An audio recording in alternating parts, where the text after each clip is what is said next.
ሼ ማለት ኤስ ኤች ኢ ሹ ማለት ኤስ ኤች ዩ ሺ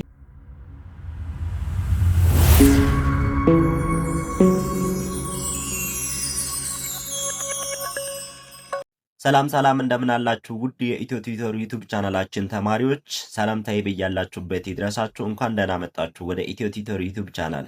በዚህ ቻናል የተለያዩ መሰረታዊ የአማርኛና የእንግሊዝኛ ትምህርቶችን ታገኛላችሁ።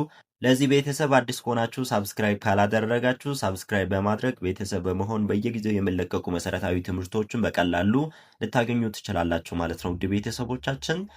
ከዚህ በተጨማሪ ደግሞ ከኛ ጋር ማጥናት የምትፈልጉ ተማሪዎች በታች ባስቀመጥንላችሁ ስልክ እየደወላችሁ አማርኛ፣ እንግሊዝኛ፣ ኦሮምኛ የፈለጋችሁትን ቋንቋ በአጭር ወራቶች ውስጥ ተምራችሁ መውጣት ትችላላችሁ ማለት ነው። ብዙ ተማሪዎች እኛ ጋር እየተማሩ ይገኛሉ። እንደገና ደግሞ ተምረው የወጡ ተማሪዎችም ስላሉ ከነሱ ጋርም ተቀላቅላችሁ እንዲሁም ደግሞ በግላችሁም መማር ትችላላችሁ ማለት ነው። ዛሬ ደግሞ በጣም አሪፍና አስተማሪ ቪዲዮ ይዤላችሁ መጥቻለሁ ማለት ነው። የዛሬው ቪዲዮ የሚሆነው የአማርኛ ፊደላቶችን እየጻፈን እንደገና ደግሞ በእንግሊዘኛ እንዴት እንደምንጠራቸው የእንግሊዘኛ አቻቸውን እየጻፈን እናያለን ማለት ነው። ቤተሰቦቻችን አጻጻፉንም እንደገና ደግሞ በአማርኛ የምንጠራውን ፊደል በእንግሊዘኛ እንዴት እንደምንጠራው እሱንም እያየን እንሄዳለን ማለት ነው። ውድ ቤተሰቦቻችን ከመጀመሪያው ጀምረን እያንዳንዷን እያየን እንሄዳለን። እናንተ ደግሞ እንግሊዘኛም አማርኛም ፊደላቶችን መለየት የምትፈልጉት በደንብ አድርጋችሁ እየተከታተላችሁ ደብተርና እስክሪብቶ አዘጋጅታችሁ እየጻፋችሁ ትሄዳላችሁ ማለት ነው። ቤተሰቦቻችን በጣም አሪፍ። ሃ ሁ ሂ ሃ ሄ ህ ሆ በጣም አሪፍ። እነሱን ደግሞ በእንግሊዘኛ እንዴት ነው የምንጽፈው? ኤች ኤ ሃ ማለት ነው። ኤች ዩ ሁ፣ ኤች አይ ሂ፣ ኤች ኤ ሃ፣ ኤች ኢ ሄ፣ ኤች ብቻ ህ፣ ኤች ኦ ሆ። በጣም አሪፍ ውድ ቤተሰቦቻችን እዚህ ጋር እንደምትመለከቱት ሃ ፊደል እቺ ናት ማለት ነው። በእንግሊዝኛም በአማርኛም በዚች ጋር ጽፈናታል ማለት ነው ቤተሰቦቻችን። ሶ ሃ ስንል በአማርኛ እችን የመጀመሪያውን ሃ ፊደል እንጠቀማታለን። ስለዚህ ሃ ብለን የሆነ ነገር መጻፍ ስንፈልግ እሷን እንጠቀማለን ማለት ነው ቤተሰቦቻችን። ሃ የምለውን ድምፅ ደግሞ በእንግሊዝኛ መጻፍ ከፈለግን ኤችና ኤ አድርገን ነው የምንጽፈው ማለት ነው ቤተሰቦቻችን። ሶ ሃ ለማለት ኤች ኤ በእንግሊዝኛ፣ በአማርኛ ከሆነ ሃ ብቻዋን እንጽፋታለን ማለት ነው ቤተሰቦቻችን። ሁ ማለት ከፈለግን ደግሞ ኤች ዩ ሁ። አያችሁ ሁ ኤች ዩ። በጣም አሪፍ። እንደ አነባቡ ሊለይ ይችላል። ሁ ፊደል ራሱ ኤች ዩ ሆኖ አንዳንዴ ሀ ብለን የምናነብበት ጊዜ አለ። እሱንም አሳያችኋለሁ፣ ችግር የለውም። ዋናው ነገር ግን እናንተ አሁን ትክክለኛዋ የአማርኛዋን ትርጉሟን እንዴት በእንግሊዝኛ መጻፍ እንደምንችል እንድታዩ ስለፈለግኩ ነው ማለት ነው ቤተሰቦቻችን። በጣም አሪፍ። ትክክለኛ ትርጉሟ ሁ የምንለው ፊደል በእንግሊዝኛ ለመጻፍ ከፈለግን ኤች እና ዩ ነው የምንጽፈው ማለት ነው ቤተሰቦቻችን። በጣም አሪፍ። ኦኬ ሂ ስንል ደግሞ እቺ ናት አይደለ? ሂ። ስለዚህ ኤች አይ አንዳንዴ ሃይ ብለን እናነባታለን። ሶ ሂ ስንል ኤች አይ። በጣም አሪፍ። እዛ ደግሞ አራተኛ ከሆነ ከአንደኛው ጋር ተመሳሳይ ነው። ስለዚህ ኤች ኤ ሃ ኤች ኤ። ሄ ከሆነች ደግሞ ኤች ኢ ኤች እ።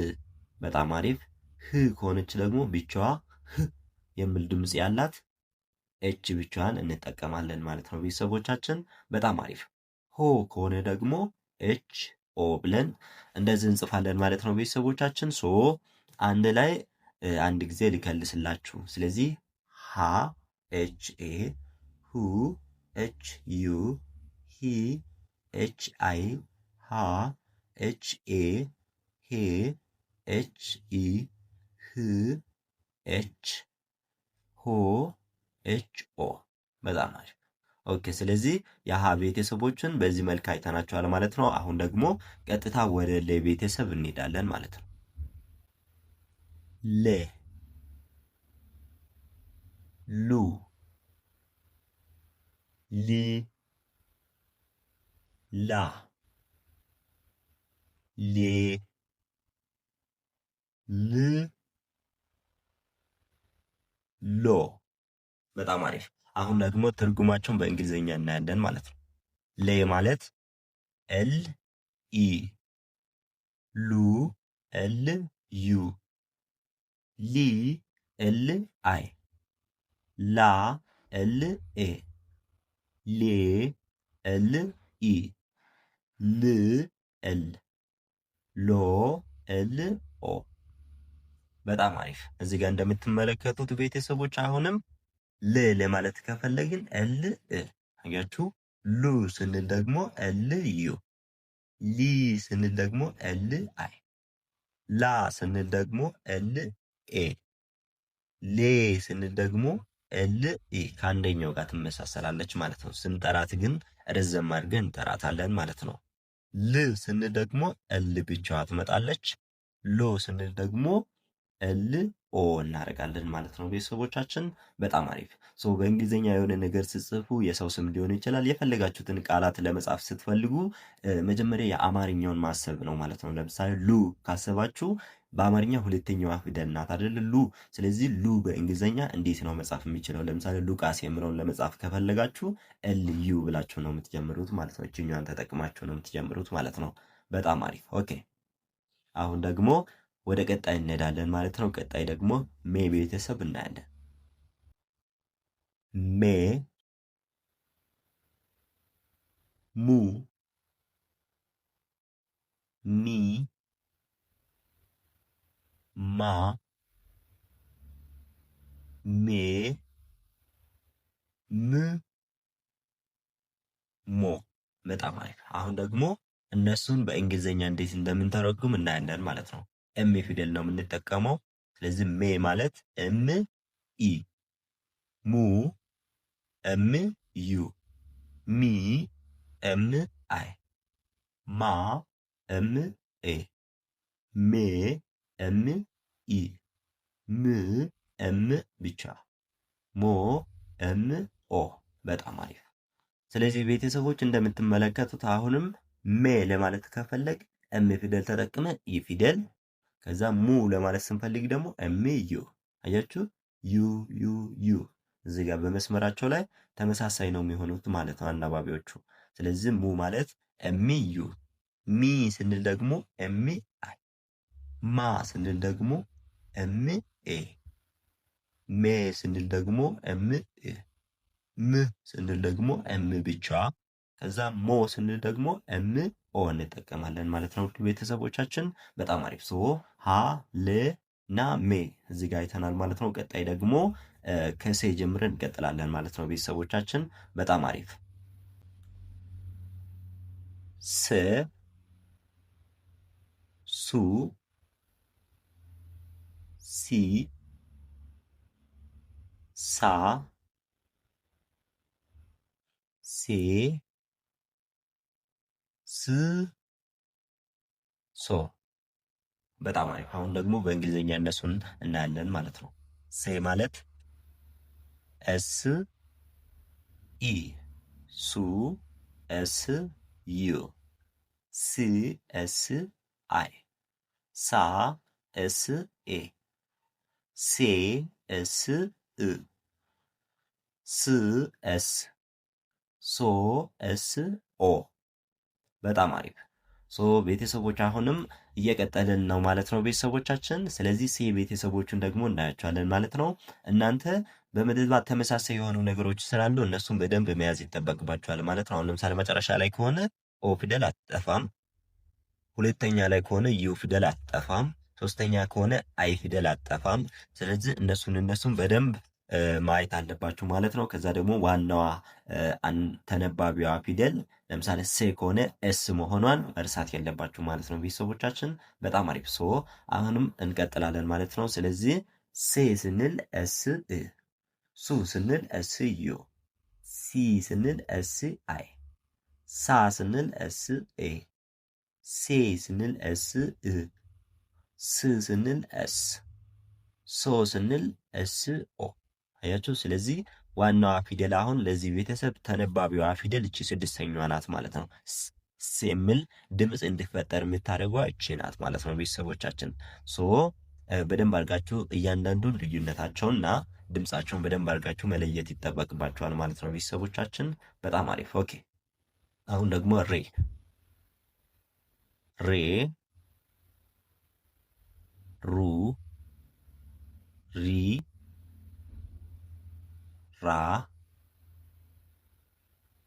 ሬ ር ሮ። በጣም አሪፍ። አሁን ደግሞ እነሱን በእንግሊዘኛ እንዴት እንደምንተረጉም እናያለን ማለት ነው ቤተሰቦቻችን። በጣም አሪፍ። አር ኢ ሬ ማለት ነው። አር ዩ ሩ ማለት ነው። አር አይ ሪ ማለት ነው። አር ኤ ራ ማለት ነው። አር ኢ ሬ ማለት ነው። ር ብቻዋ ሪ ማለት ነው። አር ኦ ከሆነ ደግሞ ሮ ማለት ነው ቤተሰቦቻችን። በጣም አሪፍ። አሁን ምንድነው እነኝን የምንማርበት ምክንያት መጀመሪያ አማርኛውን ፊደል በደንብ ካወቃችሁ በኋላ ወደ እንግሊዝኛ ስትሄዱ እንድቀልላችሁ ነው እነኝን ማስተምራችሁ ማለት ነው። ስለዚህ አንዳንዶቹ አሁን ለምሳሌ እንግሊዝኛ እንማራለን ይሉና መጀመሪያ ፊደላቶቹን እስኪለዩ ድረስ በጣም ይቸገራሉ። ግን ከዛ ቀደም ብሎ አማርኛ ያወቁ ልጆች ደግሞ ከነሱ አንጻር በቀላሉ የመልመድ ቻንሱ ከፍ ያለ ነው ማለት ነው ቤተሰቦቻችን። ለዛ ነው የምናስተምራችሁ ማለት ነው። በጣም አሪፍ። ሬ ስንል አር እ፣ ሩ ስንል ደግሞ አር ዩ፣ ሪ ስንል አር አይ፣ ራ ስንል ደግሞ አር ኤ፣ ሬ ስንል ደግሞ አር እ፣ ር ስንል አር ብቻ፣ ሮ ስንል ደግሞ አር ኦ እናደርጋለን ማለት ነው ቤተሰቦቻችን። ለዚህ ቤተሰብ ለምሳሌ ዋናው አናባቢዋ ፊደል ሪ ናት ማለት ነው። ለምሳሌ ኤ ቢ ሲ ዲ ብላችሁ ስትቆጥሩ ከሬ ቤተሰብ የምታገኟት ፊደል እቺ ስድስተኛዋ ብቻ። ስለዚህ ዋናዋ ተነባቢ ፊደል እሷ ናት የምትሆነው ማለት ነው ቤተሰቦቻችን። በጣም አሪፍ። ኦኬ አሁንም እንቀጥላለን ማለት ነው ቤተሰቦቻችን። ቀጣይ ደግሞ ሼ ሹ ሺ ሻ ሼ ሽ ሾ። በጣም አሪፍ። አሁን ደግሞ እነሱም በእንግሊዝኛ ሶስት ፊደል ነው የሚሆኑት ማለት ነው በእንግሊዝኛ።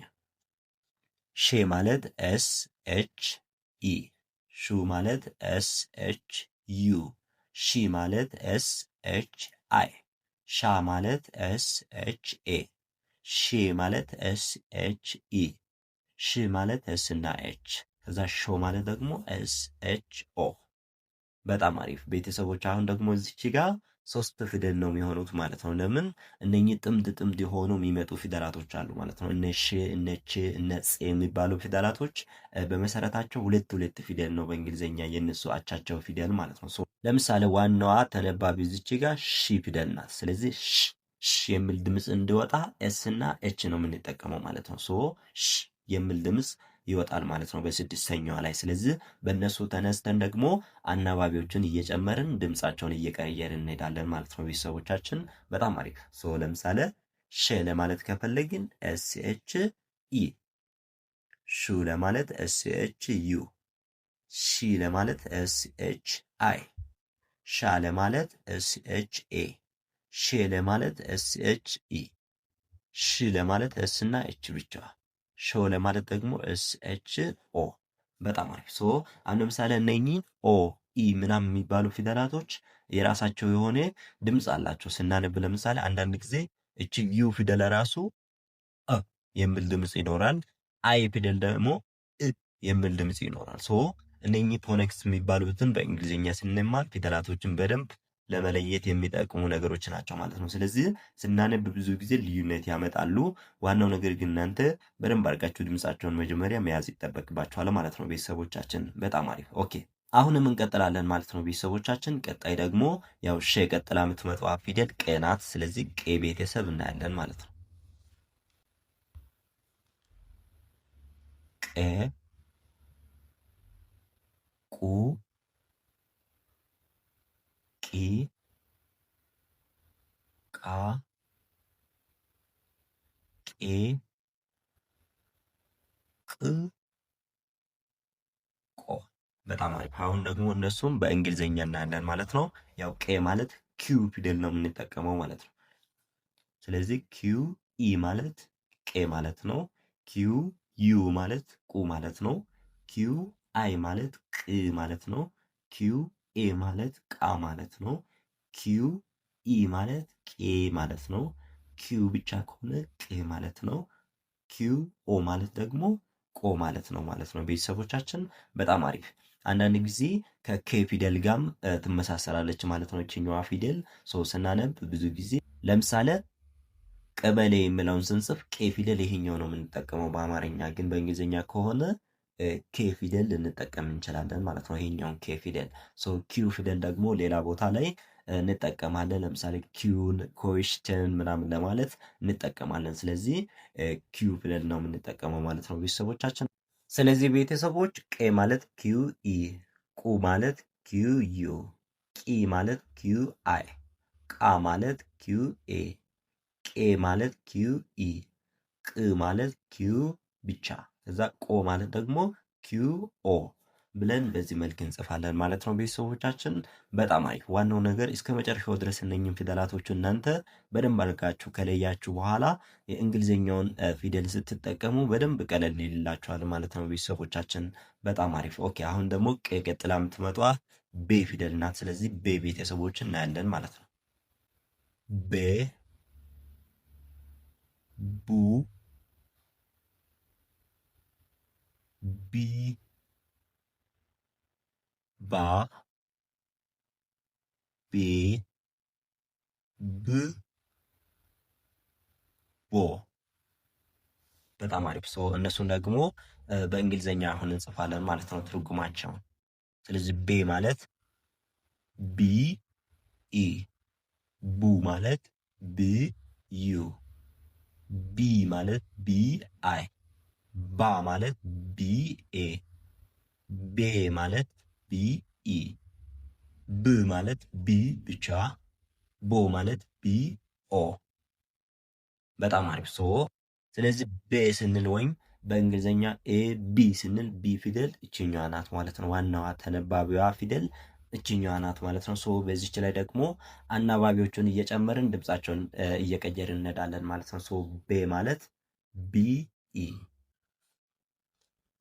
ቡ ማለት ቢ ዩ፣ ቢ ማለት ቢ አይ፣ ባ ማለት ቢ ኤ፣ ቤ ማለት ብ እ፣ ብ ማለት ቢ ብቻ፣ ቦ ማለት ደግሞ ብ ኦ ማለት ነው ቤተሰቦቻችን።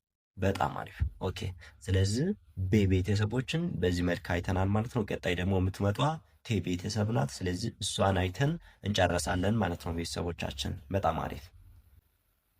ት፣ ቱ፣ ቲ፣ ታ፣ ቴ፣ ት፣ ቶ። በጣም አሪፍ። ስለዚህ የእነሱን ትርጉም ደግሞ በእንግሊዝኛ እንጽፋለን ማለት ነው ቤተሰቦቻችን። በጣም አሪፍ። ስለዚህ ከሀ እስከ ቴ ነው የምናየው ማለት ነው። ቴ ማለት ት ኢ፣ ቱ ማለት ቲ ዩ፣ ቲ ማለት ቲ አይ፣ ታ ማለት ደግሞ ት ኤ፣ ቴ ማለት ደግሞ ቲ ኢ፣ ት ማለት ት ብቻ፣ ቶ ማለት ደግሞ ት ኦ ማለት ነው ቤተሰቦቻችን። በጣም አሪፍ። ምንድን ነው የምናደርገው? ት ስንል ት እ፣ ቱ ስንል ት ዩ፣ ት ስንል ት አይ፣ ታ ስንል ት ኤ፣ ቴ ስንል ደግሞ ት ኢ፣ ት ስንል ት ብቻ፣ ቶ ስንል ደግሞ ት ኦ። በጣም አሪፍ። ስለዚህ በዚህ መልክ ቤተሰቦች እያንዳንዱ የአማርኛ ፊደላቶችን ወደ እንግሊዝኛ እየቀየርን ትርጉማቸውን ካወቅን በኋላ ወደ እንግሊዝኛ ስንገባ በጣም ቀለል ይሉልናል ማለት ነው ቤተሰቦቻችን። ቀለል አድርገን ለማጥናት እንድመቸን በዚህ መልክ ትርጉማቸውን መያዝ አለብን ማለት ነው ቤተሰቦቻችን። ይሄኛው በጣም አሪፍና አስተማሪ ቪዲዮ ስለሆነ እንደናንተ መማር ለሚፈልጉ ተማሪዎች ሼር ማድረግ እንዳረሱ፣ እንደገና ደግሞ ቪዲዮ በደንብ እንድታይ ወደ ላይ እየወጣ እንድታይ ላይክ እና ኮመንት ማድረግ እንዳረሱ። ኮመንት ላይ ደስ ያላችሁትን ነገር እየጻፋችሁ ከወጣችሁ የእናንተ አንድ ኮመንት የእናንተ አንድ ላይክ እኛን በጣም ይጠቅማል ማለት ነው ቤተሰቦቻችን። በተከታታይ እንድንሰራ ያበረታታናል ማለት ነው። ከዚህ በተጨማሪ ደግሞ ከኛ ጋር ማጥናት የሚትፈልጉ ተማሪዎች ብዙ ተማሪዎች ከኛ ጋር እየተማሩ ይገኛሉ። አማርኛ፣ እንግሊዝኛ፣ ኦሮምኛ የፈለጋችሁትን በአጭር ጊዜ ውስጥ በአጭር ወራቶች ውስጥ አውቃችሁ መውጣት የምትፈልጉ ተማሪዎች በታች ባስቀመጥንላችሁ ስልክ እየተጠቀማችሁ በኢሞ፣ በዋትሳፕ፣ በቴሌግራም እየደወላችሁ በግልም በግሩፕም ማጥናት ትችላላችሁ ማለት ነው ቤተሰቦቻችን። ከዚህ በተጨማሪ ሌላ ጥያቄ ካላችሁ በኮመንት ላይ ማስቀመጥ ትችላላችሁ፣ እየደወላችሁ መጠየቅ ትችላላችሁ ማለት ነው ቤተሰቦቻችን። በሌላ ቀን በአስተማሪው ቪዲዮ እስክንገናኝ ድረስ ሰናይ ጊዜ። መምህር አዲስ ነበርኩ። አመሰግናለሁ።